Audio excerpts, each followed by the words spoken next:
बिस्मिल्लाहिर्रहमानिर्रहीम। आज हमारे टॉपिक का नाम है real and ideal gases. Basically आज हम जो बात करने जा रहे हैं तो वो वैन वाल इक्वेशन के बारे में है।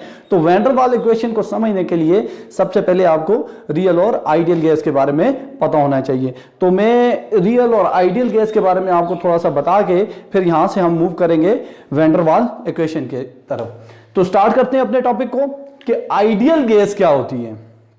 देखें, अगर गैसेस की बात करें तो गैसेस दो तरह की होती हैं, एक रियल गैस होती है और एक आइडियल गैस होती है। वो गैसेस जो आइडियल गैस इक्वेशन को या आइडियल गैस लॉस को ओबे करती हैं at all temperature and pressure, यानी प्रेशर और टेम्परेचर की जो भी कंडीशन हो उसके ऊपर वो आइडियल गैस इक्वेशन को या आइडियल गैस लॉस को ओबे करती हैं। उनको आप बोलते हैं आइडियल गैसेस। आइडियल गैसेस क्या होती है? Obeys gas laws at every condition of at all temperature and pressure। हम ये भी लिख सकते हैं at all temperature and pressure, at all temperature and pressure। यानी आइडियल गैसेस वो गैसेस होती हैं जो टेम्परेचर चाहे कोई भी हो, प्रेशर कोई भी हो, वो आइडियल गैस लॉस को क्या करती है? ओबे करती है। या फिर हम कह सकते हैं आइडियल गैस इक्वेशन को PV is equal to N R T को क्या करती हैं? ओबे करती हैं। तो इन गैसेस को आप कहते हैं आइडियल गैस इक्वेशन। इसको ओबे करने का मतलब यह है कि इनके लिए जब आप बात करते हैं तो PV is equal to N R T. अगर ऐसा एन आर को टी को इधर से डिवाइड कर दिया जाए, इधर भी और इधर भी, तो ये बन जाएगा PV over N R T is equal to 1।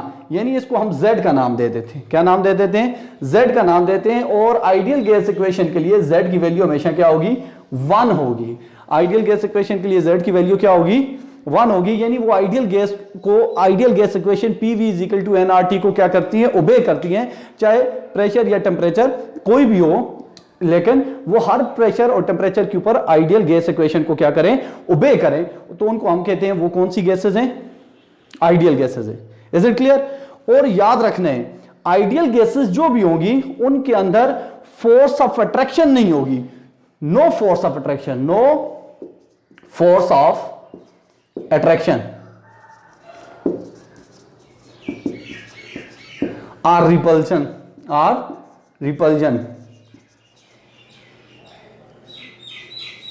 Repulsion. यानी आइडियल गैसेस के अंदर फोर्सेस नहीं होगी, ना फोर्स ऑफ अट्रैक्शन होगी और ना फोर्स ऑफ रिपल्शन होगी। There will be no force between the gas molecule. Ideal gas के मॉलिक्यूल्स के दरमियान फोर्स नहीं होगी। Is it clear? फिर आइडियल गैस को जब हम मान के चलते हैं तो आइडियल गैस के मॉलिक्यूल का साइज हम क्या मानते हैं? Negligible. Size of ideal gas molecule is negligible. Size की बात करें, साइज ऑफ मॉलिक्यूल क्या होता है? Molecule is negligible.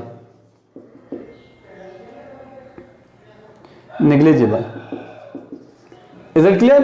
तो साइज ऑफ जो मॉलिक्यूल होता है उसको हम क्या मानते हैं? नेग्लिजिबल मानते हैं। तो ये हम आइडियल गैस को अगर हम शॉर्टली जल्दी से डिफाइन करें या उसके बारे में बताएं तो ये उसके बारे में बहुत ही इंपॉर्टेंट चीजें हैं कि आइडियल गैस वो होती है जो तमाम गैस लॉस को ओबे करती है at all condition of temperature. देखें, किसी टेम्परेचर पे नहीं कह रहे, चाहे टेम्परेचर बहुत लो है या टेम्परेचर बहुत हाई है, प्रेशर लो है या हाई है, वो आइडियल गैस इक्वेशन को क्या करेंगी? ओबे करेंगी। यानी PV is equal to nRT।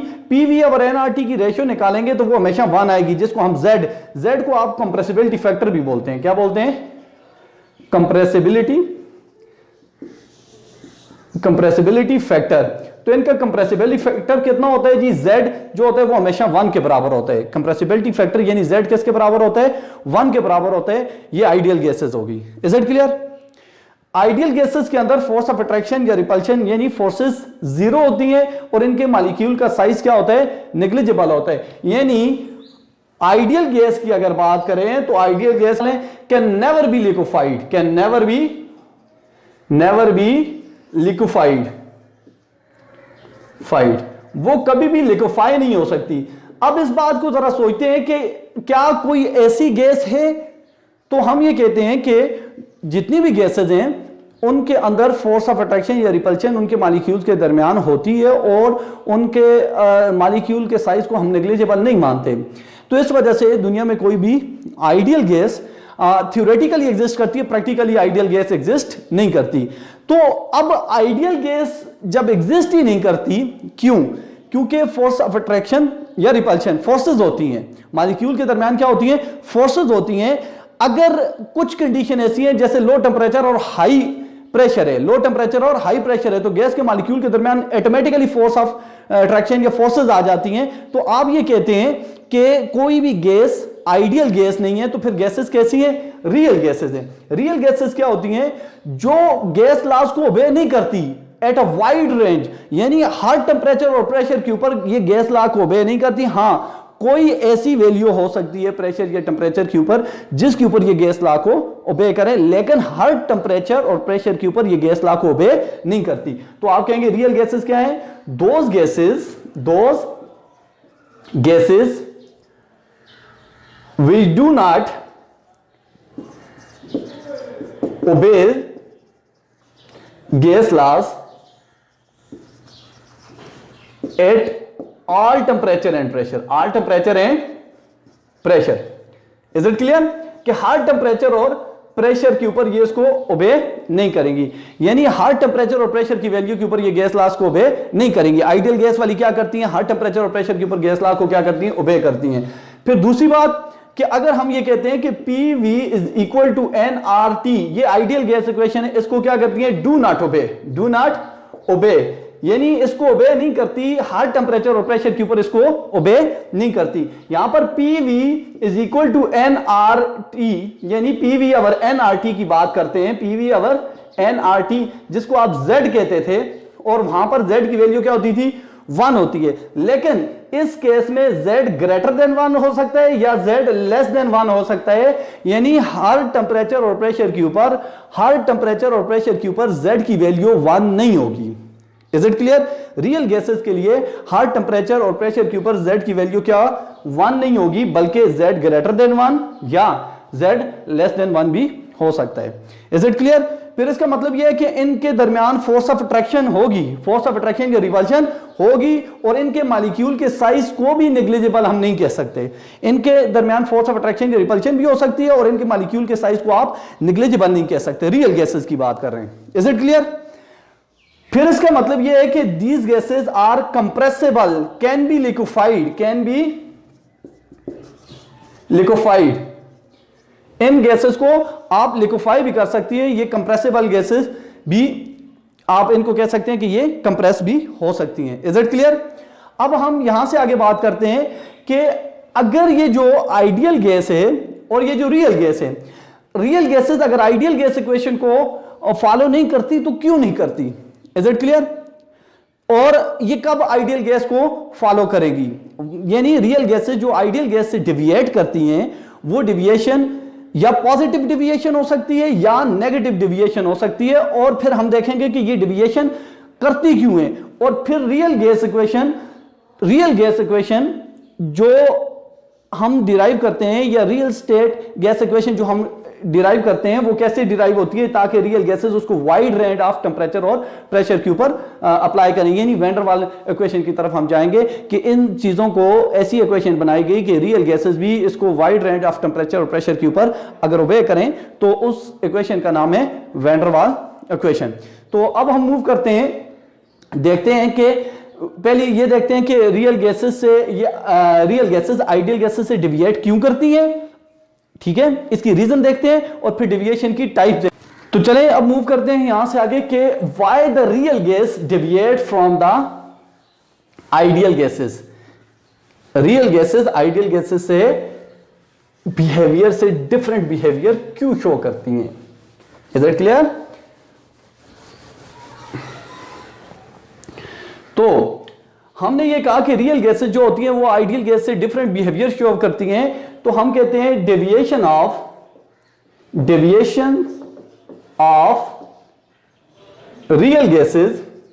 Real gas from the ideal gas behaviour. यानी रियल गैस जो आइडियल गैस बिहेवियर है उससे डेविएट क्यों करती है। तो हम इसकी रीजंस देखते हैं, सबसे पहले इसकी रीजंस देखते हैं और फिर देखेंगे कि अब इनके कितनी टाइप की डेविएशंस हो सकती हैं। तो पहली बात यह है कि आप जो रियल गैस की बात कर रहे हैं, तो आइडियल गैस आप कहते थे कि postulate of kinetic molecular theory के मुताबिक कि आइडियल गैसेस को जब आप डिफाइन कर रहे थे तो आपने कहा देयर इज नो अट्रैक्टिव और repulsive forces, there will be no forces. Forces क्या है जी? Forces is equal to zero. Ideal gas के लिए फोर्स क्या है? जीरो है। दूसरा हमने कहा था size of molecule, size of molecule क्या है? नेग्लिजिबल है। Size of molecule is negligible,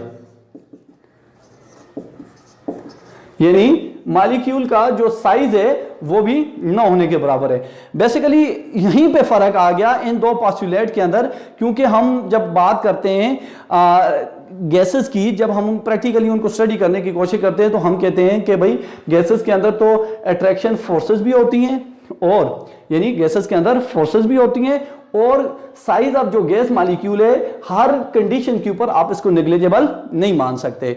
तो ये दो फॉल्टी जो एजम्पशन थी काइनेटिक मॉलिक्यूलर थ्योरी के अंदर, जो फॉल्टी एजम्पशन थी, इनकी वजह से इन दो रीजंस की वजह से, ये जो दो रीजन थी काइनेटिक मॉलिक्यूलर थ्योरी के अंदर जो आप गैस को डिफाइन कर रहे थे, गैस के बारे में पोस्टुलेट दे रहे थे, तो ये दो फॉल्टी जो पोस्टुलेट थे इनकी वजह से जो रियल गैसेस हैं वो आइडियल गैस के बिहेवियर से क्या करती हैं? डिविएट करती हैं। Is it clear? अब जरा हम ये देखते हैं कि ये जो आइडियल गैस के बिहेवियर से डिविएट करती हैं, इसका मतलब ये है कि पीवी और एनआरटी की वैल्यू जो है वो जेड नहीं आती।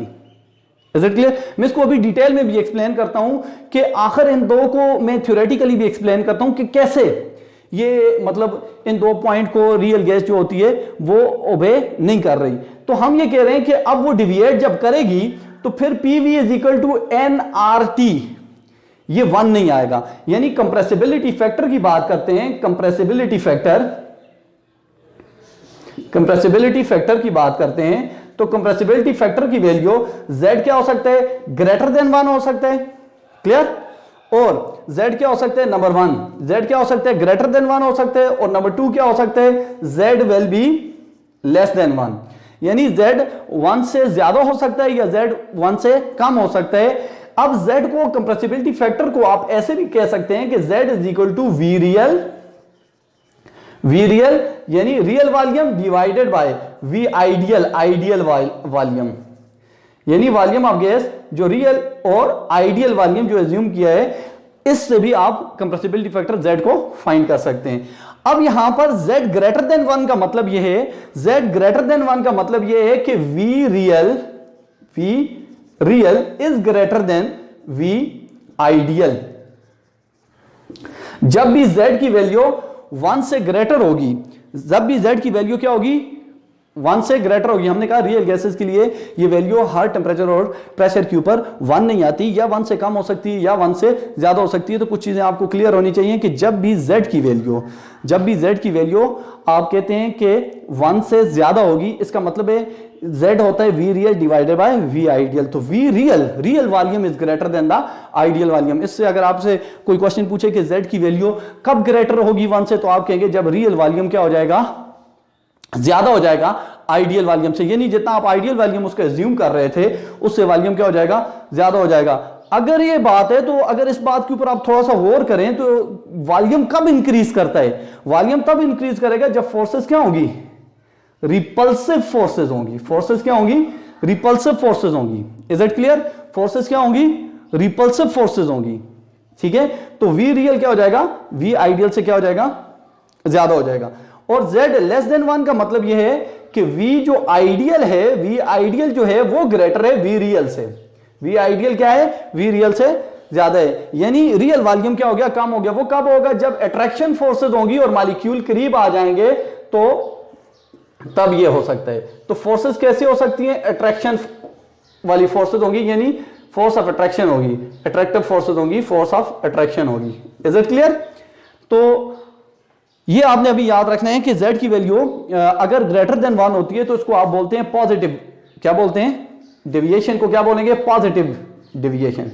पॉजिटिव डेविएशन, पॉजिटिव डेविएशन का मतलब है कि वैल्यू z की वैल्यू ग्रेटर देन 1 हो गई है। और नेगेटिव डेविएशन का मतलब क्या है, नेगेटिव डेविएशन का मतलब है z की वैल्यू लेस देन 1 हो गई है। हमने कहा कि deviation of the real gases from the ideal behaviour क्यों होती है, दो फॉल्टी अजम्पशन की वजह से। एक जो कहते थे कि फोर्सेस जीरो हैं, और दूसरा ये कहा जाता था कि साइज ऑफ मॉलिक्यूल क्या है, नेग्लिजिबल है। हमने कहा ये दो फॉल्टी अजम्पशन की वजह से। फिर डेविएशन दो तरह की होती है, डेविएशन दो तरह की, एक को पॉजिटिव डेविएशन बोलते हैं और एक को नेगेटिव डेविएशन बोलते हैं। पॉजिटिव डेविएशन का मतलब है कि PV is equal to NRT, यानी यहां पर जो कंप्रेसिबिलिटी फैक्टर z है, अगर एनआरटी को तो ले जाओ तो z की वैल्यू 1 नहीं होगी, अगर 1 से ग्रेटर है तो पॉजिटिव डेविएशन। पॉजिटिव डेविएशन का मतलब यह है कि z v real divided by v ideal होता है, तो v real is greater. v real greater है तो याद रखना उसके अंदर रिपल्सिव फोर्सेस होंगी, तभी वॉल्यूम क्या कर रहे हैं, एक्सपेंड कर रहे हैं। जब फोर्स, क्योंकि देखें v आइडियल के अंदर तो फोर्स है ही नहीं, जब रिपल्सिव फोर्सेस होंगी तो v आइडियल से वॉल्यूम क्या हो जाएगा, ज्यादा हो जाएगा। Is it clear? और जब z लेस देन 1 है तो इसका मतलब है, लेस देन 1 का मतलब है डिनोमिनेटर ज्यादा है, तो v आइडियल ज्यादा है, v रियल कम है। तो रियल वॉल्यूम आइडियल से कम कब हो सकते हैं, जब अट्रैक्शन फोर्सेस हो तो मॉलिक्यूल करीब आ जाएंगे और z की वैल्यू क्या हो जाएगी, कम हो जाएगी। तो पॉजिटिव डेविएशन के अंदर रिपल्सिव फोर्सेस होती हैं, यानी पॉजिटिव डेविएशंस के अंदर फोर्सेस कौन सी होंगी, रिपल्सिव फोर्सेस होंगी, और नेगेटिव डेविएशन के अंदर क्या होंगी, अट्रैक्टिव फोर्सेस होंगी। Is it clear? अब यहां से जरा हम इसको डिटेल में एक्सप्लेन करते हैं कि आखिर किस कंडीशन के ऊपर ये जाकर ऐसा शो करती हैं, और वो कौन सी कंडीशन है जहां पर रियल गैसेस भी आइडियल गैस की तरह का बिहेवियर शो कर सकती हैं।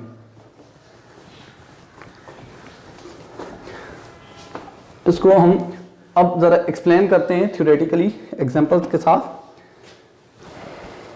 चलें, मैं यहां पे ये गैस के मॉलिक्यूल्स हैं। जब गैस के मॉलिक्यूल दूर दूर थे, लो टेम्परेचर था, जब गैस के मॉलिक्यूल बहुत दूर दूर थे तो उनके बीच में कोई भी अट्रैक्शन या रिपल्सिव फोर्सेस नहीं थी, कोई भी अट्रैक्शन या रिपल्सिव फोर्सेस नहीं थी। मॉलिक्यूल क्या थे, दूर दूर थे, और इनके बीच में कोई अट्रैक्शन या रिपल्सिव फोर्सेस नहीं थी।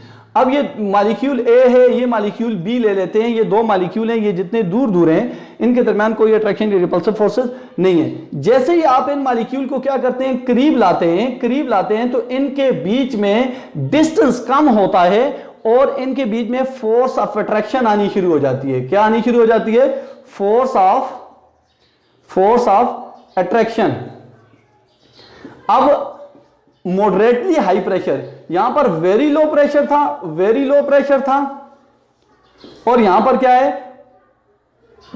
लो प्रेशर है, यानी मॉडरेटली लो प्रेशर, वेरी लो नहीं है, लो प्रेशर है, यानी मॉडरेटली लो प्रेशर की बात आप कर सकते हैं। तो मॉलिक्यूल्स के दरमियान क्या आ गई, फोर्सेस ऑफ अट्रैक्शन आ गई। Is it clear? यानी अब दो मॉलिक्यूल जो एक दूसरे से दूर थे, बहुत दूर थे, तो उस दौरान उनके अंदर कोई भी फोर्स ऑफ अट्रैक्शन या रिपल्शन नहीं थी। जैसे ही वो करीब आए तो उनके अंदर फोर्स ऑफ अट्रैक्शन आ गई। Is it clear? जैसा कि आप दो लड़के हैं, वो एक दूसरे को जानते ही नहीं है, एक जो है वो जिना स्कूल में पढ़ रहा है या एक किसी और स्कूल में पढ़ रहा है, उनके दरमियान अभी कोई अट्रैक्शन ही नहीं है, तो उनके अंदर किसी किस्म के अट्रैक्शन फोर्स नहीं पाई जाती। फिर ऐसा होता है कि उनको करीब लाते हैं और एक ही स्कूल में ले आते हैं, तो फिर उनके दरमियान अट्रैक्शन फोर्स क्या हो जाएगी, ज्यादा हो जाएगी, क्योंकि वो एक दूसरे को जानने लगेंगे। अब उनके दरमियान अट्रैक्शन फोर्स आ जाएगी, वो एक दूसरे के करीब आ जाएंगे। अब होता यह है कि जब वो बहुत ज्यादा करीब आएंगे और वो बहुत अच्छे अगर दोस्त भी बन गए, तो फिर ये होगा कि अगर उनके बहुत करीब आते हैं तो फिर वो एक दूसरे की आदतों से वाकिफ होंगे। हो सकता है कि उन दोनों के दरमियान लड़ाई हो जाए, जब बहुत ज़्यादा करीब आते हैं तो फिर रिपल्शन हो जाए और वो बहुत दूर चले जाएं, पहले से भी दूर चले जाएं।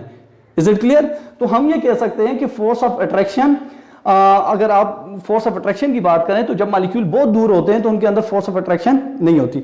जब मॉडरेटली हाई प्रेशर होता है तो मॉलिक्यूल के अंदर फोर्स ऑफ अट्रैक्शन आ जाती है। लेकिन जब प्रेशर वेरी एक्सट्रीमली हाई हो, extremely high pressure, extremely high pressure, high pressure, जब एक्सट्रीमली हाई प्रेशर की बात करते हैं तो अब इन मॉलिक्यूल को जब आप बहुत ज्यादा करीब लाने की कोशिश करते हैं तो इनके न्यूक्लियस की रिपल्शन की वजह से इनके अंदर क्या आ जाती है, रिपल्सिव फोर्सेस आ जाती हैं, रिपल्सिव फोर्सेस आ जाती हैं, रिपल्सिव फोर्स डोमिनेट हो जाती है और मॉलिक्यूल क्या हो जाते हैं, एक दूसरे से बहुत दूर हो जाते हैं और सिस्टम क्या हो जाता है, बिल्कुल अनस्टेबल हो जाता है। मॉलिक्यूल एक दूसरे से दोबारा से एकदम से बहुत दूर हो गए न्यूक्लियर रिपल्शन की वजह से। Is it clear?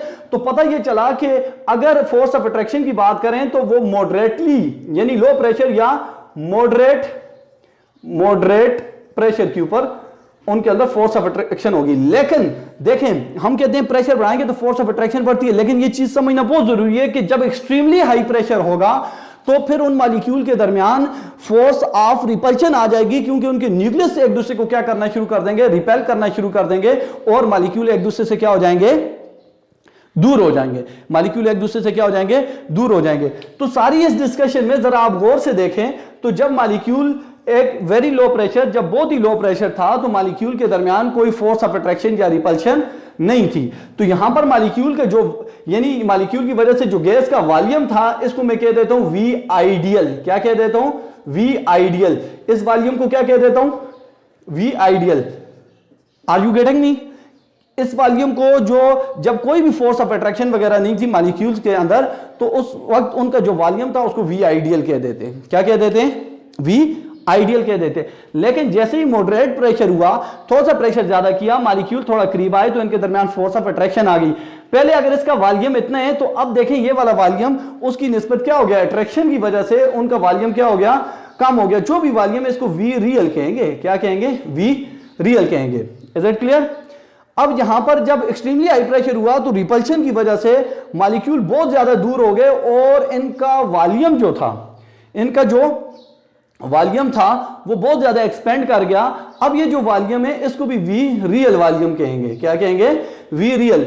ये V real at extremely high pressure है और ये V real at moderate pressure है। Is it clear? यहां तक बात समझ आई है?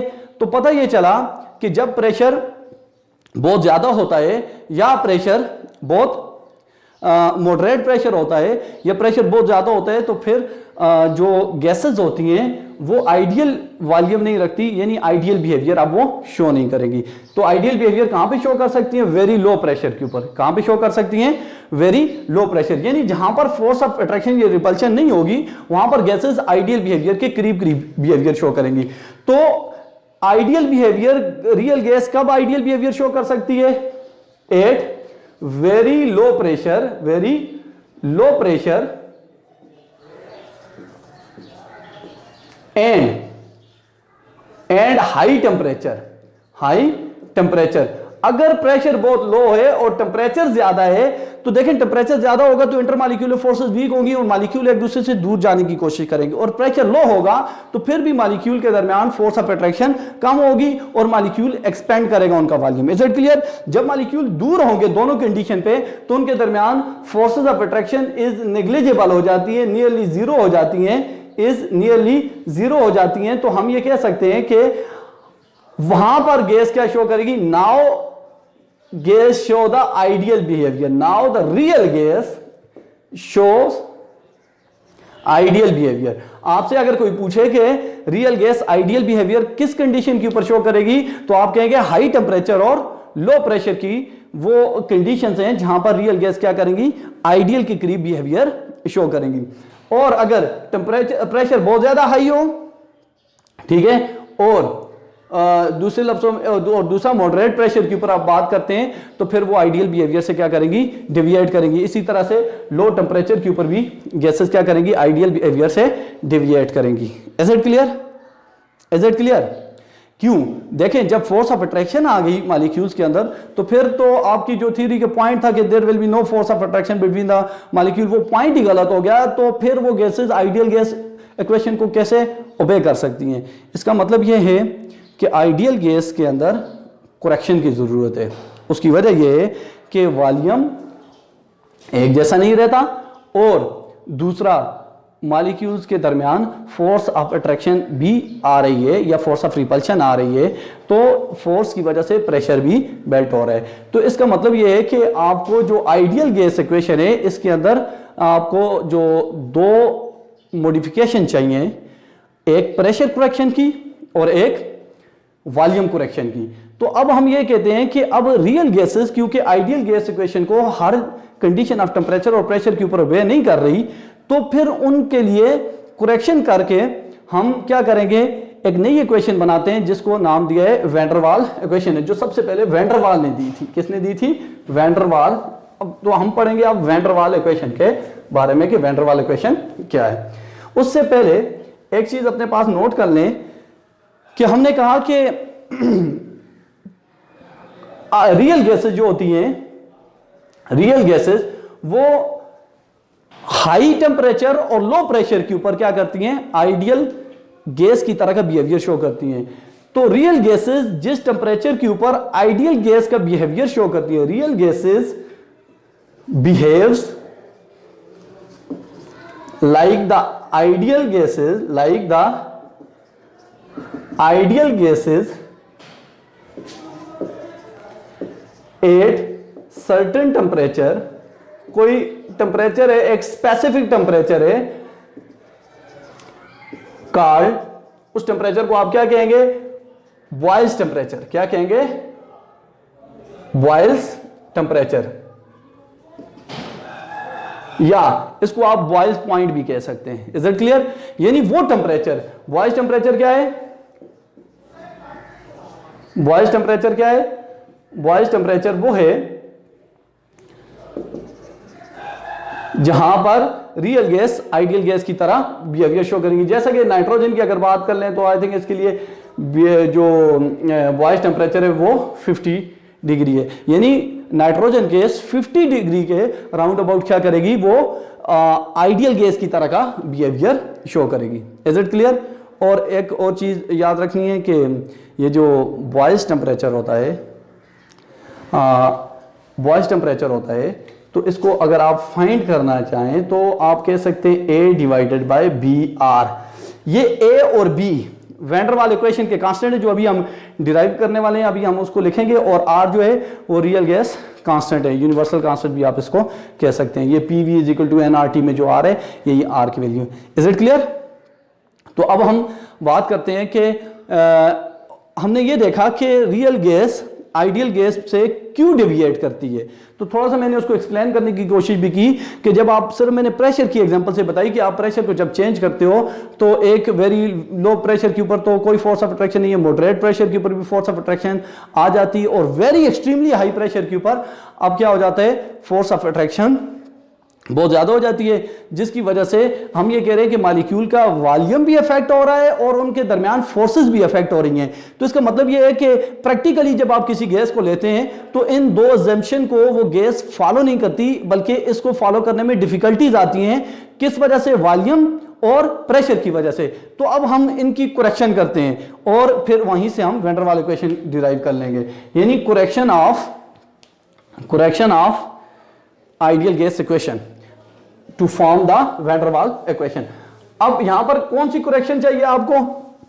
दो करेक्शन चाहिए। एक देखिए PV is equal to NRT, ये आइडियल गैस इक्वेशन है आपके पास। यहां पर हमने कहा प्रेशर और वॉल्यूम की करेक्शन चाहिए, तो मैं वैन डर वाल इक्वेशन की बात करता हूं, वैन डर वाल्स इक्वेशन। तो वैन डर वाल इक्वेशन को बनाने के लिए जब आप रियल गैस से क्या करते हैं, रियल गैस इक्वेशन से, सॉरी आइडियल गैस इक्वेशन से आप वैन डर वाल इक्वेशन बनाने की कोशिश करते हैं, तो इसके लिए आप क्या करेंगे, प्रेशर और वॉल्यूम की करेक्शन करेंगे। ये जो सबसे पहले इन चीजों को करेक्ट करके, प्रेशर और वॉल्यूम को करेक्ट करके जो इक्वेशन दी थी वो वैन डर वाल ने दी थी 1873 के अंदर। कब दी थी? 1873 के अंदर। इसी वजह से इस इक्वेशन का नाम वैन डर वाल इक्वेशन रखा गया। मैं यहां पे पहले लिख देता हूं वैन डर वाल इक्वेशन आपके सामने। वैन डर वाल इक्वेशन है P plus AN square over V square V minus NB, V minus NB is equal to NRT। ये actually real state equation, gas equation है, या real gas equation आप इसको कह सकते हैं।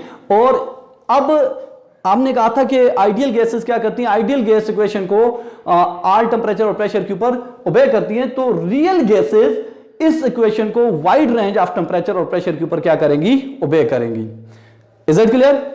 तो हम सबसे पहले देखते हैं वॉल्यूम करेक्शन। क्या देखते हैं? Volume correction. देखें, अब according to ideal gas equation, size of molecule जो था, साइज ऑफ मॉलिक्यूल को क्या माना जाता था? नेग्लिजिबल, जीरो माना जाता था, और मॉलिक्यूल को पॉइंट कंसिडर किया जाता था। मैं यहां पे बड़े करके बना रहा हूं, लेकिन उनको पॉइंट्स, डॉट्स कंसिडर किया जाता था। तो इस वजह से वो ये कहते थे कि एक गैस, 1 मोल गैस ले लें, उसका जो वॉल्यूम है, अगर किसी कंटेनर के अंदर आप उसको रखते हैं तो उसका वॉल्यूम जो है वो वॉल्यूम नेग्लिजिबल है, गैस का वॉल्यूम नेग्लिजिबल है as compared to the total volume of container. तो यहां पर जो उसने V यूज किया, वॉल्यूम यूज किया, actually it is the available volume. याद रखना, ये V उसने जो यूज किया, ये क्या? अवेलेबल वॉल्यूम, वो वॉल्यूम जो गैस को अवेलेबल है वो मूव कर सके।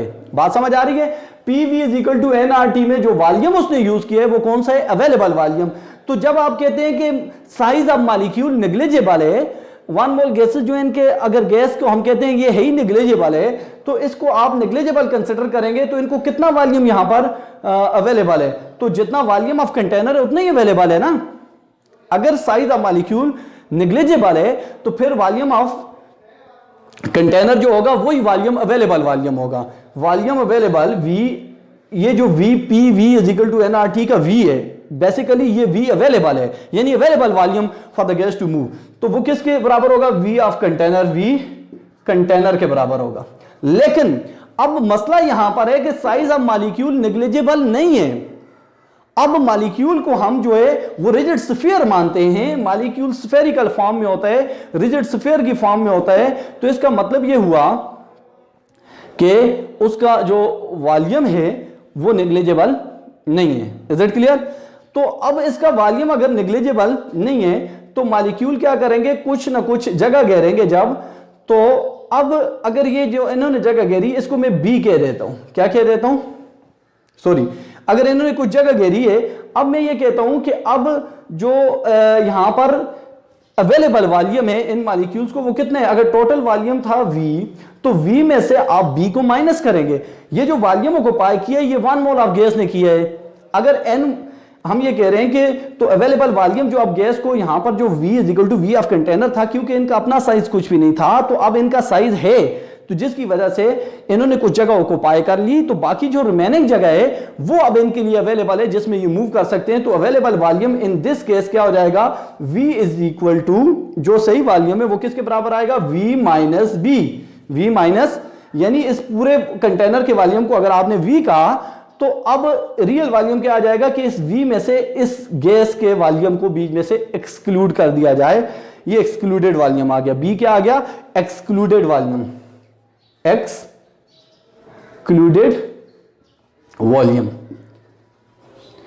वो वॉल्यूम जो कंटेनर के वॉल्यूम से निकल जाएगा, क्योंकि गैस के मॉलिक्यूल का अपना भी कुछ वॉल्यूम होता है। 1 मोल ऑफ गैस मॉलिक्यूल का वॉल्यूम। अगर यहां पर n मोल ऑफ गैस है, या तो आप कह सकते हैं V is equal to V minus NB हो जाएगा। क्या हो जाएगा? V माइनस NB हो जाएगा। Is it clear? तो ये वॉल्यूम करेक्शन आ जाएगी कि जब भी आप रियल गैस की बात करेंगे, क्योंकि उनके साइज का मॉलिक्यूल नेग्लिजिबल नहीं होता, तो वो कंटेनर के अंदर कुछ जगह घेर लेते हैं। तो अगर जितनी जगह इन्होंने घेरी है तो कंटेनर के वॉल्यूम में से उसको माइनस कर दे, तो बाकी जो बचता है वो क्या होता है? Volume of gas, available volume. ठीक है, for a gas to move. Is it clear? तो आप V की जगह इस इक्वेशन को पुट करेंगे। इसको मैं इक्वेशन A कह देता हूं। ये वॉल्यूम करेक्शन होगी। ये क्या होगी? वॉल्यूम करेक्शन होगी। Is it clear? ये B क्या जाहिर करता है, इसके ऊपर भी हम बात करते हैं। यहां तक बात समझ आइए कि ये जो B है इसको आप कहते हैं वैन डर वाल कांस्टेंट। क्या कहते हैं? वैन डर वाल्स कांस्टेंट, इसको वैन डर वाल कांस्टेंट कहते हैं। Is it clear? तो हम यहां से देखते हैं कि ये जो B आया है, B जो वैन डर वाल कांस्टेंट है, ये आपको क्या बता रहे हैं? बी एक्चुअली बी क्या है, बी एक्सक्लूडेड वॉल्यूम है, जैसा कि हमने यहां पर भी लिखा एक्सक्लूडेड वॉल्यूम है, एक्सक्लूडेड वॉल्यूम है। अब मुझे यह बताएं कि यह वॉल्यूम कब ज्यादा एक्सक्लूड होगा। यस, अगर छोटे साइज के मॉलिक्यूल हैं, छोटे साइज के मॉलिक्यूल हैं, अगर ये छोटे साइज के मॉलिक्यूल हैं, एक मोल में नंबर ऑफ मॉलिक्यूल तो सेम होंगे, एक मोल के अंदर अवोगाड्रो नंबर ऑफ मॉलिक्यूल होंगे ना, is it clear.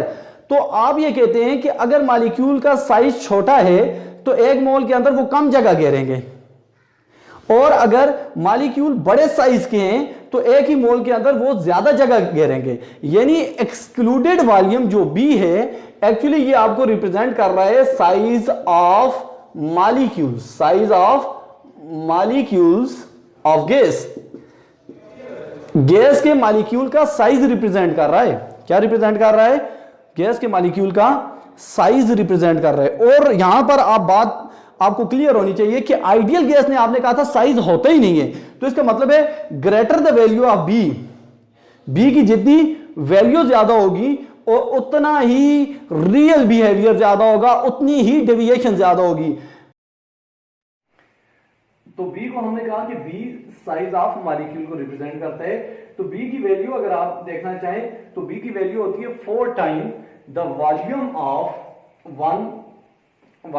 One mole of gas. तो अगर 4 टाइम एक मोल अगर गैस लेते हैं तो उसमें एवोगाड्रो नंबर होते हैं, एवोगाड्रो नंबर ऑफ मॉलिक्यूल होते हैं, और एक मॉलिक्यूल का जो वॉल्यूम होता है वो होता है 4/3 पाई आर क्यूब। क्योंकि मॉलिक्यूल को हमने क्या माना है? स्फीयर माना है, तो इसका वॉल्यूम क्या होता है? 4/3 पाई आर क्यूब। तो बी की वैल्यू क्या बन गई? B is equal to 4 time of Avogadro number into the volume of molecule, Vm कह देते हैं, वॉल्यूम ऑफ मॉलिक्यूल। तो वॉल्यूम ऑफ मॉलिक्यूल क्या होता है? 4/3 पाई आर क्यूब।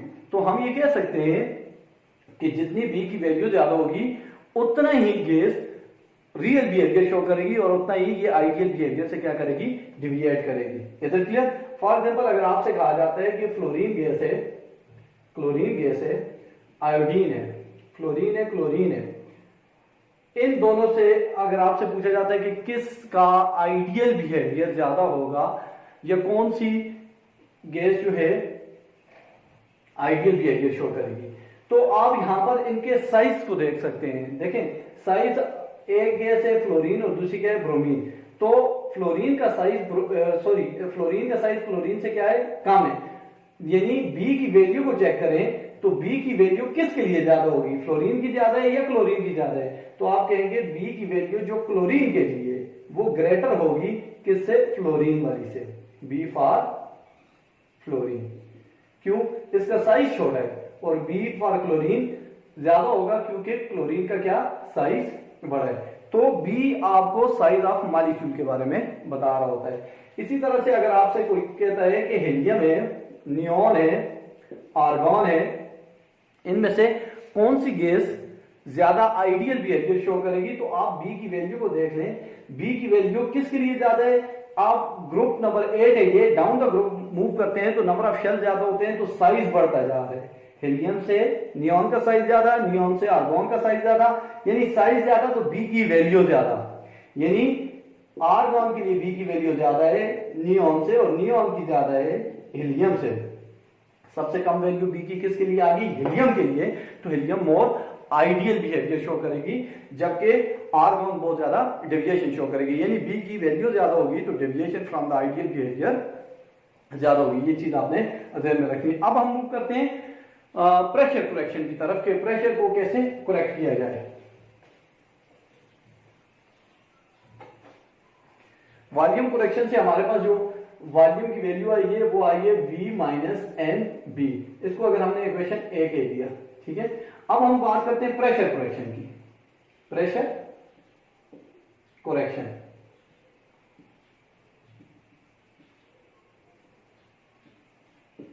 प्रेशर करेक्शन की बात करते हैं।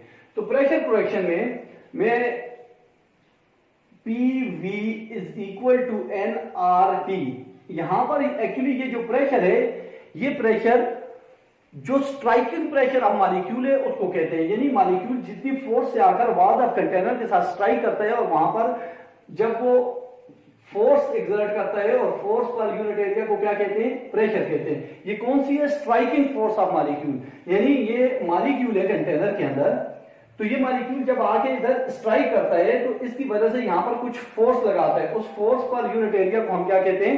प्रेशर कहते हैं। Is it clear? लेकिन अब यहां पर बात यह है कि ये मॉलिक्यूल ऐसे कंसिडर किए जाते हैं जिनमें फोर्स ऑफ अट्रैक्शन नहीं होती, यानी मॉलिक्यूल के दरमियान कोई फोर्स ऑफ अट्रैक्शन नहीं होती, आइडियल गैस की बात करें। लेकिन प्रैक्टिकली ये देखा गया है कि एक high pressure and low pressure in molecule के दरमियान फोर्स ऑफ अट्रैक्शन होती है। क्या होती है? फोर्स ऑफ अट्रैक्शन होती है। तो इसमें फिर दो तरह के मॉलिक्यूल आपको देखने को मिलते हैं, एक वो मॉलिक्यूल जो वाल के साथ स्ट्राइक कर रहे होते हैं, और दूसरे वो मॉलिक्यूल जिनके साथ इनकी फोर्स ऑफ अट्रैक्शन होती है।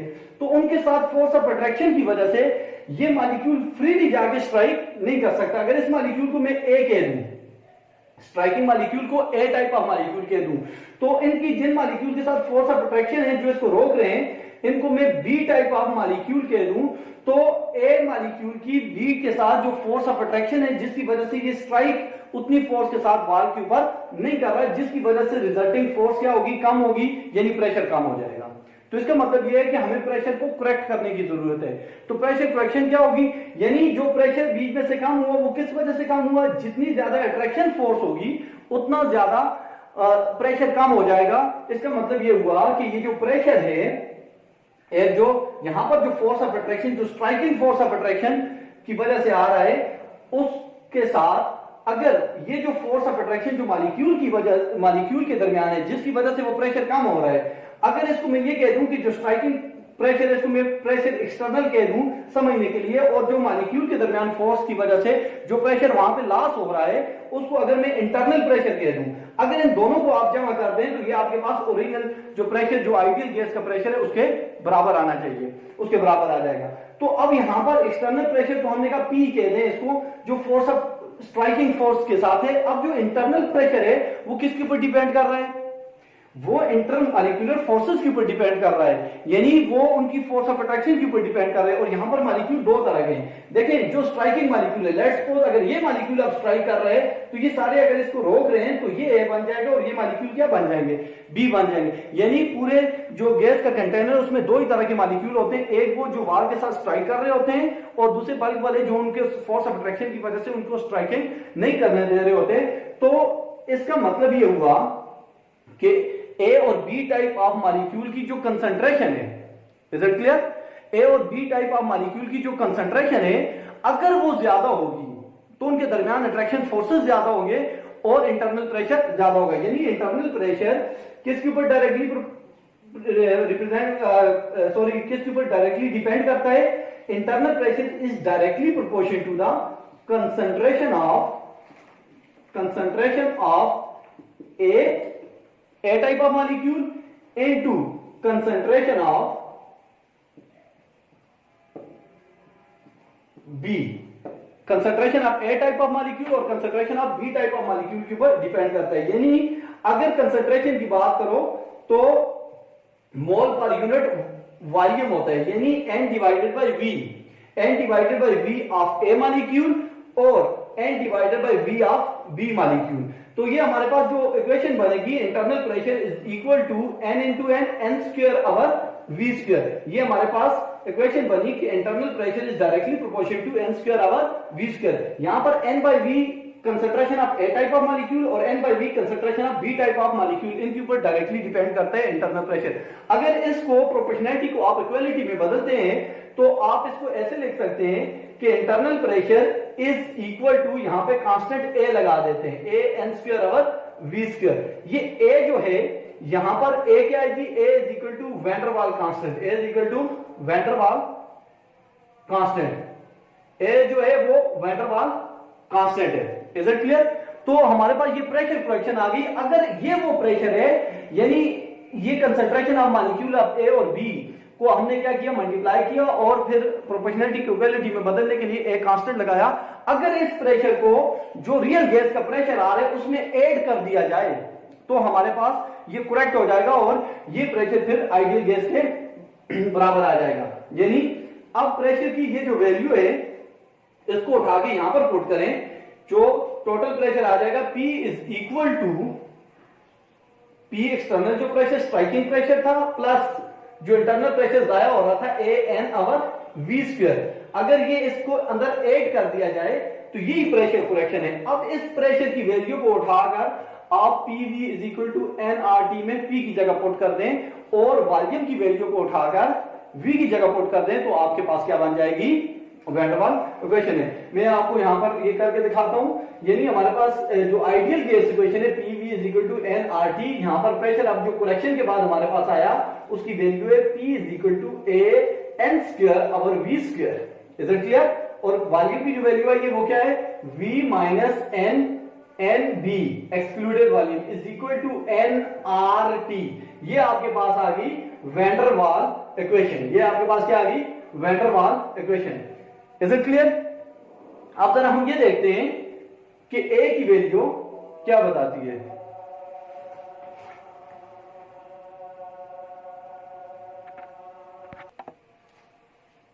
अब हम बात करते हैं A के बारे में कि A की इंपॉर्टेंस क्या है, importance of A,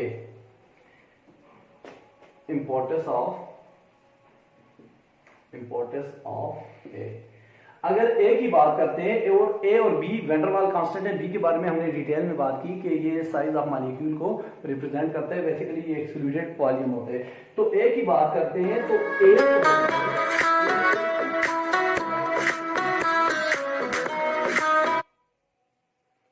A is directly proportional to force of attraction। A जो है वो फोर्स ऑफ अट्रैक्शन को रिप्रेजेंट करता होता है, इज इट क्लियर। A किसको रिप्रेजेंट कर रहा होता है, फोर्स ऑफ अट्रैक्शन को, यानी जिन मॉलिक्यूल्स के दरमियान फोर्स ऑफ अट्रैक्शन ज्यादा होगी तो A की वैल्यू भी क्या होगी, ज्यादा होगी। यानी अब आपसे कोई कहता है कि यहाँ पर फ्लोरीन है, क्लोरीन है, ब्रोमीन है और आयोडीन है, इनमें से किसके लिए A की वैल्यू ज्यादा होगी, A की वैल्यू के हिसाब से इनको नंबर असाइन कर लें। तो क्योंकि सबके अंदर वीक वैन डर वाल फोर्सेज हैं, तो वीक वैन डर वाल फोर्सेज क्योंकि नेचर ऑफ फोर्स जब सेम होगी तो जिसका मैस ज्यादा होगा या साइज ज्यादा होगा तो उसके अंदर आप कह सकते हैं फोर्सेज ज्यादा होगी। तो आयोडीन के अंदर सबसे ज्यादा होगी, सेकंड नंबर पे ब्रोमीन होगी, थर्ड पे क्लोरीन और फोर्थ पे क्या होगी, फ्लोरीन। यानी A की वैल्यू आयोडीन के लिए सबसे ज्यादा होगी और यही वजह है कि क्लोरीन गैसेस फॉर्म में होते हैं, ब्रोमीन लिक्विड फॉर्म में होते हैं और आयोडीन किस फॉर्म में होता है, सॉलिड फॉर्म में होता है। तो A की वैल्यू इसके लिए क्या है, ज्यादा है, इज इट क्लियर। लेकिन अगर यानी A की वैल्यू उसके लिए ज्यादा होगी जिसका मास ज्यादा है, अगर नेचर ऑफ फोर्स क्या है, सेम है। अगर यहाँ पे हम एक और एग्जांपल लेते हैं, जैसे कि आपसे कहा जाता है कि NH3 CO2 और CH4, इनमें से किसके लिए A की वैल्यू ज्यादा होगी। तो अगर मास देखें तो इसका 44 आ जाएगा, 44 AMU, इसका आ जाएगा 16 AMU और इसका आएगा 17, क्या आ जाएगा 17।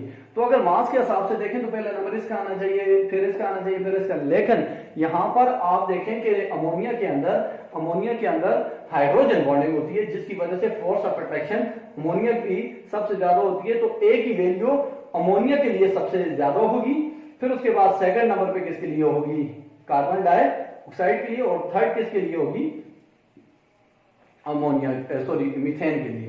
बात समझ आ रही है। यानी जब पहले आप देखेंगे फोर्स ऑफ अट्रैक्शन की नेचर को, यानी जिसके अंदर फोर्स ऑफ अट्रैक्शन ज्यादा है तो उसके लिए A की वैल्यू ज्यादा होगी, और फोर्स की अगर नेचर A की जैसी है तो फिर जिसका मास या साइज बड़ा होगा तो उसके लिए फोर्स ऑफ अट्रैक्शन की वैल्यू क्या होगी, ज्यादा होगी।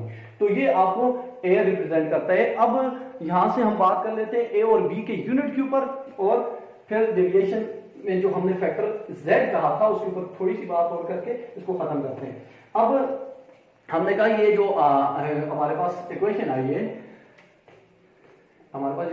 है, रियल गैस इक्वेशन, ठीक है, real gas equation P plus A n square over V square V minus N B is equal to nRT। ये वैन डर वाल इक्वेशन है और रियल गैसेस इसको वाइड रेंज के ऊपर क्या करते हैं, इसको ओबे करती हैं। अब यहां पे हम जो कह रहे हैं यूनिट ऑफ A और यूनिट ऑफ B क्या होंगे, मैं डायरेक्ट लिख देता हूं, आप खुद भी यहां से फाइंड कर सकते हैं इनको, क्योंकि टाइम की कमी की वजह से मैं इसको डायरेक्ट लिख देता हूं। यूनिट ऑफ A की जब आप बात करते हैं तो यूनिट ऑफ A और B की यूनिट लिखेंगे आप लीटर, आपके पास आएगा लीटर पर मोल, लीटर पर मोल। आपके पास यूनिट ऑफ बी क्या आया, लीटर पर मोल। Is it clear? आप इसको फाइंड करके देख सकते हैं इसी इक्वेशन से कि आपके पास इसके यूनिट क्या आ जाएंगे, लीटर पर मोल। अब अगर ए की बात करते हैं तो ए के यूनिट क्या आते हैं, ए के यूनिट आते हैं एटीएम या बार। कैसे लिखेंगे, एटीएम या बार, ठीक है। और साथ में लिखेंगे लीटर स्क्वायर, लीटर स्क्वायर पर mole square. Is it clear? Litre square पर मोल स्क्वायर, ये यूनिट ऑफ ए आ जाएंगे और ये यूनिट ऑफ बी आ जाएंगे। यूनिट ऑफ ए और बी को आप खुद यहां से फाइंड करना है। Is it clear? अब हम बात करते हैं कि ये जो आपके पास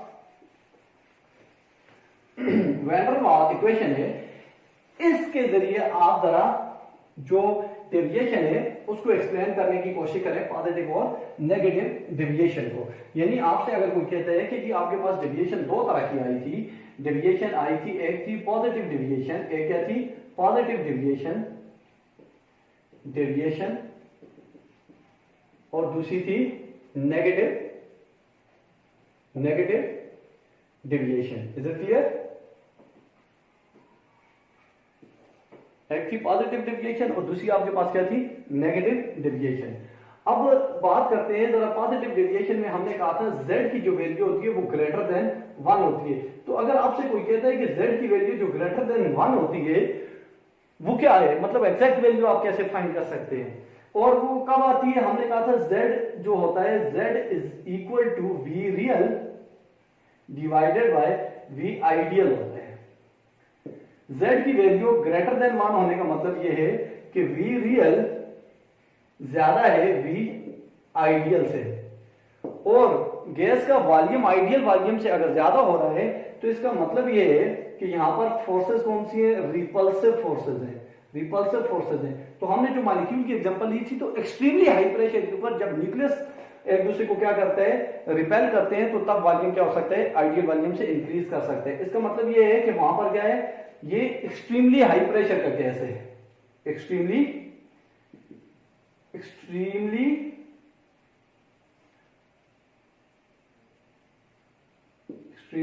हाई प्रेशर की बात होगी। Is it clear? यानी आपसे कोई कहे कि z की वैल्यू ग्रेटर देन 1 कब होगी, आप कहेंगे जब v रियल v आइडियल से ज्यादा होगा, यानी जब रिपल्सिव फोर्सेस होंगे, यानी जब एक्सट्रीमली हाई प्रेशर रखा जाएगा तो न्यूक्लियस एक दूसरे को रिपेल करेंगे, तो z की वैल्यू क्या हो जाएगी, ग्रेटर देन 1 हो जाएगी। अब इसका मतलब यह है कि जब वॉल्यूम उसका, तो अब हम बात कर रहे थे कि एक्सट्रीमली हाई प्रेशर के ऊपर जो z की वैल्यू ग्रेटर देन 1 होती है वो किसके बराबर आएगी। तो चले find for 1 mole, for 1 mole of gas. अगर 1 मोल गैस होगी तो n 1 हो जाएगा, तो ये इक्वेशन बन जाएगी p plus a, n square n को 1 पुट करें तो ये हट जाएगा, और v square v minus n 1 put करते तो v आ जाएगा, is equal to n r t। इस p को मल्टीप्लाई कर देते हैं पहले v से और फिर v से, तो बन जाएगा pv, p को v से मल्टीप्लाई किया तो pv बन गया, फिर p को अगर माइनस b से मल्टीप्लाई किया तो ये बन गया माइनस pb। इसी तरह से a और v स्क्वायर को, a और v स्क्वायर को हम मल्टीप्लाई करते हैं v से, तो ये आपके पास बनेगा प्लस a, v से कट गया, a बाय v बन जाएगा, और इसको मल्टीप्लाई करते हैं b से, तो प्लस इंटू माइनस माइनस, आपके पास बनेगा A B over V square is equal to N R T. ये जो दो टर्म है ए बाई बी, क्योंकि ए की वैल्यू बहुत कम होती है, और इसी तरह से A B over V square की वैल्यू जो है ये बहुत ही स्मॉल वैल्यू है, तो ये नेग्लिजिबल है, इन दोनों को नेग्लेक्ट कर देते हैं। क्या कर देते हैं, नेग्लेक्ट कर देते हैं, ठीक है। तो हमारे पास इक्वेशन बन जाएगी P V minus P B is equal to N R T. Is it clear? तो अगर यहां पर एन आर टी से मैं इन दोनों को डिवाइड कर दूं तो P V over N R T minus P V over N R T is equal to N R T divided by N R T. तो ये कट के आ जाएगा 1, और P V over N R T हमें पता है किसके बराबर होता है, z के बराबर होता है, minus P V over N R T, क्योंकि इज इक्वल टू 1, क्योंकि 1 मोल ऑफ गैस लिया था तो n को 1 कर दें तो ये आपके पास बन जाएगा z इज इक्वल टू ये वाले टर्म यहां पर माइनस से इधर आके क्या हो जाएगी, प्लस हो जाएगी, 1 प्लस पीबी अवर nRT, n अगर 1 मोल है तो ये RT के बराबर आ जाएगा। तो हमने कहा था कि z ग्रेटर देन 1 है, तो अगर ये वाला फैक्टर पीबी अवर RT इसके अंदर ऐड कर दिया जाए तो ये z इसके बराबर आ जाएगा। Is it clear? यानी जो z ग्रेटर देन 1 आता है, z ग्रेटर देन 1 कब आता है? जब रिपल्सिव फोर्सेस होती हैं, जब वॉल्यूम रियल वाला ज्यादा होता है एक्सट्रीमली हाई प्रेशर के ऊपर, उसके अंदर जो पीबी और आरटी का फैक्टर ऐड कर दें तो ये z की न्यू वैल्यू आ जाएगी। Is that clear? तो ये थी पॉजिटिव डेविएशन। ये क्या थी? Positive deviation. अब हम बात करते हैं अगर नेगेटिव डेविएशन की, तो नेगेटिव डेविएशन की बात करें, नेगेटिव डेविएशन का मतलब यह है कि z की वैल्यू लेस देन 1 है, z is equal to less than 1, z is equal to less than 1, ये नेगेटिव डेविएशन को शो करेगा, नेगेटिव डेविएशन को। अब यहां पर वैल्यू कम हो रही है z की, तो इसका मतलब यह है कि z तो बराबर होता है v real upon v ideal, यानी v रियल जो वॉल्यूम है वो कम हो गया और v आइडियल ज्यादा हो गया। v रियल कम हो गया, v real is less than v ideal. तो यहां पर फोर्सेस, क्योंकि मॉलिक्यूल के दरमियान फोर्स ऑफ अट्रैक्शन आ गई है, जिसकी वजह से उनके मॉलिक्यूल करीब आ गए हैं, जिसकी वजह से वॉल्यूम क्या हो गया? कम हो गया। तो फोर्स क्या होगी? फोर्सेस यहां पर कौन सी होगी? फोर्स ऑफ अट्रैक्शन होगी, मॉलिक्यूल के दरमियान अट्रैक्टिव फोर्सेस होंगी, फोर्स ऑफ अट्रैक्शन डोमिनेंट होगी और फोर्स ऑफ अट्रैक्शन होगी यहां पर मॉलिक्यूल्स के अंदर। Is it clear? अगर कोई आपसे कहता है कि z की वैल्यू जो लेस देन 1 है, z जो है वो लेस देन 1 है, तो वो उसकी एग्जैक्ट वैल्यू क्या होगी, तो आप उसको कैलकुलेट कर सकते हैं। देखिए जैसे मॉलिक्यूल के दरमियान अट्रैक्शन फोर्सेस आई तो मॉलिक्यूल बहुत करीब आ गए। जब मॉलिक्यूल करीब आए तो उनका जो एक्सक्लूडेड वॉल्यूम v वॉल्यूम था वो कम से कम आ गया, यानी यहां पर हमने जो कहा था कि कंटेनर के अंदर v जो है वो साइज ऑफ मॉलिक्यूल को रिप्रेजेंट करता है। जब हमने कहा इनके दरमियान अट्रैक्शन आ गई तो ये बहुत ही करीब हो गए, तो v तकरीबन हम क्या करते हैं, v is nearly negligible, v को हम क्या कहते हैं? नेग्लिजिबल। v क्या हो गया? नेग्लिजिबल हो गया। v का मतलब यह है कि ये जो साइज ऑफ मॉलिक्यूल या वॉल्यूम ऑक्युपाइड जो मॉलिक्यूल कर रहे थे, जिसको हम एक्सक्लूड कर देते थे, एक्सक्लूडेड वॉल्यूम, अब क्योंकि अट्रैक्शन फोर्सेस है मॉलिक्यूल करीब करीब आ गए तो ये क्या हो गया? नेग्लिजिबल हो गया। तो equation for 1 mole of gas ये बन जाएगी, जो p plus a n square, 1 mole के लिए n 1 है, तो over v square a over v square v minus b is equal to n r t। यहां पर b क्या है? नेग्लिजिबल है। b क्या है? नेग्लिजिबल है। इसको हटा दें तो आपके पास बनेगा p plus a over v square, यहां पर आ जाएगा आपके पास v is equal to n r t, is equal to n r t। तो यहां पर अगर आप पहले p को मल्टीप्लाई करें v से तो बन जाएगा pv प्लस a v से कट जाएगा, जब ये दोनों आपस में मल्टीप्लाई होंगे तो आपके पास बन जाएगा a by v is equal to n r t, is equal to n r t। Is it clear? तो आपके पास यहां पर ये इक्वेशन अगर n r t को दोनों साइड पे डिवाइड करते हैं तो pv by n r t plus a divided by v n r t is equal to n r t divided by n r t। n r t को मैंने दोनों side पे डिवाइड कर दिया। Is it clear? n r t से cut के 1 आ जाएगा और p by n r t को आपको पता है z कहते हैं, और यहां पर आपके पास ये वाला फैक्टर अगर n को आप 1 ले लें, 1 मोल ले लें, तो आपके पास बन जाएगा a over v r t, नहीं तो n लिखा रहे, ये बन गया इज इक्वल टू 1। तो z की वैल्यू अगर आप फाइंड करना चाहते हैं तो यहां पर आपके पास जो z की वैल्यू बनी है, z की वैल्यू अगर फाइंड करना चाहते हैं तो यहां पर a over v r t का फैक्टर क्या हो रहा है? मल्टीप्लाई हो रहे हैं, तो सॉरी प्लस हो रहे हैं, उधर जाके क्या हो जाएगा? माइनस हो जाएगा। 1 minus A over V R T. अगर नंबर ऑफ मोल लें तो A N over V R T हो जाएगा। क्या हो जाएगा? ए, क्योंकि एन स्क्वायर था, एक एन से कैंसिल हो जाएगा, तो A N over V R T. 1 mole के लिए ये आपके पास z की वैल्यू बनी है। Is it clear? यानी z हम जो कह रहे हैं लेस है, तो 1 में से अगर a जो आपके पास वैन डर वाल कांस्टेंट है जो हमने प्रेशर फ्रैक्चर से लाया था, V R T, V volume आ गया, आर गैस कांस्टेंट आ गया और टी टेम्परेचर आ गया, तो आपके पास ये z की एग्जैक्ट वैल्यू आ जाएगी कि z कितना कम हो गए।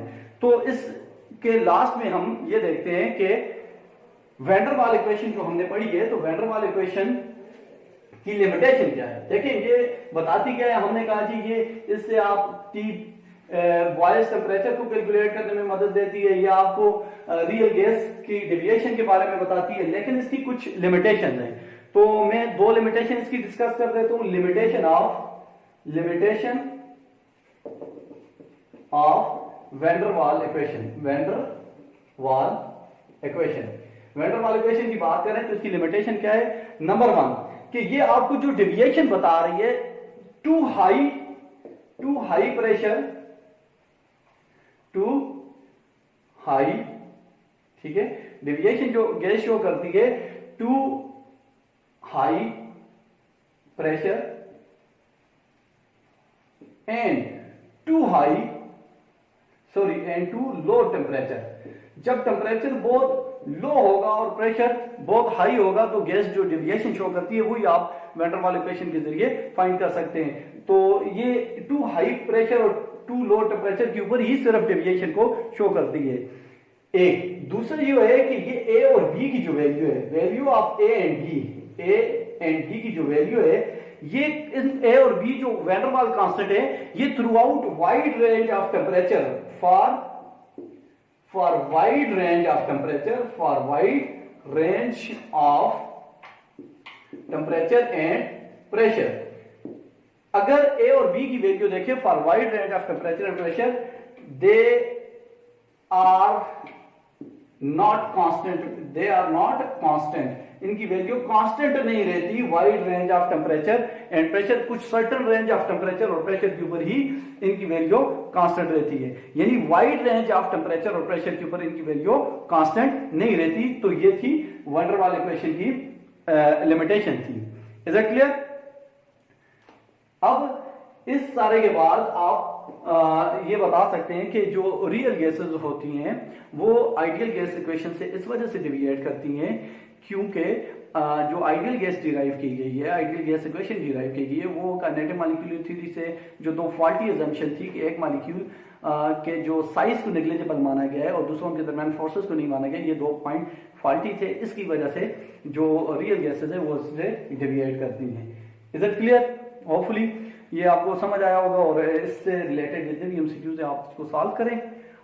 इससे आगे जो गैसेस हैं, जैसे कि लिक्विफिकेशन ऑफ गैस का टॉपिक है, तो उसके ऊपर अलग से बात होगी कि गैसेस कैसे लिक्विफाई होती हैं, फिर उसमें क्रिटिकल टेम्परेचर की वैल्यू क्या होती है, क्रिटिकल वॉल्यूम क्या होता है, क्रिटिकल प्रेशर क्या होता है। तो तब तक इसको आप अच्छे से रिवाइज करें और मिलते हैं नेक्स्ट लेक्चर में।